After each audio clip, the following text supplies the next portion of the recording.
Top quality और consistent performance के लिए सिर्फ सिल्वर पंप्स एंड मोटर्स, नाम याद रखना।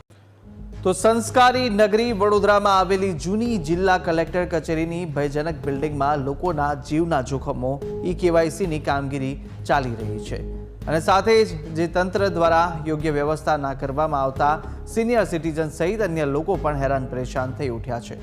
શું છે ત્યાંની સ્થિતિ, જોઈએ અહેવાલમાં।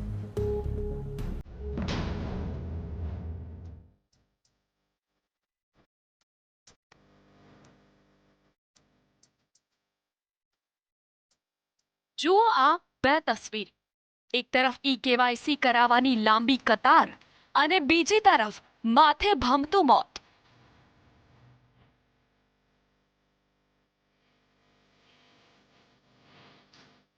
આ સ્થિતિ છે વડોદરાના રવાપુરા કોઠી 4 રસ્તા પાસે આવેલી જૂની કલેક્ટર કચેરી ખાતેની, જેમાં વહીવટી તંત્રની ઘોર બેદરકારી છતી થઈ છે।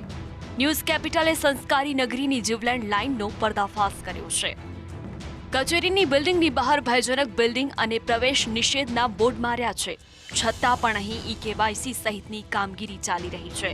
ત્યારે સવાલ એ ઊભો થાય છે કે તંત્રએ જીવના જોખમરૂપ આ બિલ્ડિંગમાં આટલા લોકોની ભીડ એકઠી શા માટે કરી? વડોદરાના બાબુઓની લાપરવાહીનો આ બોલતો પુરાવો છે। આ મામલે ન્યૂઝ કેપિટલની ટીમે નાયબ મામલતદાર સાથે વાતચીત કરી હતી। સાંભળો તેમણે શું કહ્યું। કે આ બિલ્ડિંગ જર્જરિત છે એવું તંત્ર દ્વારા જ બોર્ડ મારવામાં આવ્યું છે અને અહીંયા ઈ-કેવાયસીની કામગીરી ચાલે છે, લોકોના જીવ જોખમમાં મૂકે છે। આ કેટલું યોગ્ય? હવે અમને કન્સર્ન ઓથોરિટી દ્વારા ફાળવી છે, બરાબર, આરએનબી વાળા દ્વારા। આરએનબી તમે કહી શકો છો એવી વાત। એક સાઈડ તમને બી જોખમ કરું ને? 100% જોખમ છે। જો સાચો એમનો રિપોર્ટ આવી જાય, હજુ રિપોર્ટ મેં મારા વાત થઈ મારા ઓફિસર જોડે તો કે હજુ આરએનબીનો કંઈક રિપોર્ટ આવ્યો નથી, ફાઇનલ રિપોર્ટ આવ્યા પછી આગળની કાર્યવાહી થશે। તો બીજી તરફ મંદ ગતિએ ચાલતી કામગીરીથી લોકો કંટાળ્યા છે। કામકાજ છોડી ધર્મના ધક્કા ખાતા અરજદારોએ તંત્ર સામે બળાપો ઠાલવ્યો હતો। અમે સવારે 8 વાગ્યાથી, એટલે 1 કલાક આવતો થાય અમારે। 8 વાગ્યાના ઉપર અને 22 તારીખથી અમે ધક્કા ખાઈએ છીએ। 22 તારીખનું ફોર્મ ભરેલું છે મારું, તોય પાછા જ કાઢે। તમે કેટલા દિવસથી ધક્કા ખાવ છો? અને અમે 2 દિવસ 2 વખત આવ્યા, બીજા વખત અને કશું થયું ના, ટોકન ના આપ્યું તો જતા રહ્યા। 150 જન થઈ, 150 જ આપવાનું। सर यहाँ पर तो मैं खड़ा हूँ, यहाँ पर तो शौचालय का इतना बदबू मारा है, खड़ा होने का तो मन नहीं कर रहा, सबसे बड़ी बात है। और लोग तो सुबह से लाइन लगा के खड़े हुए हैं।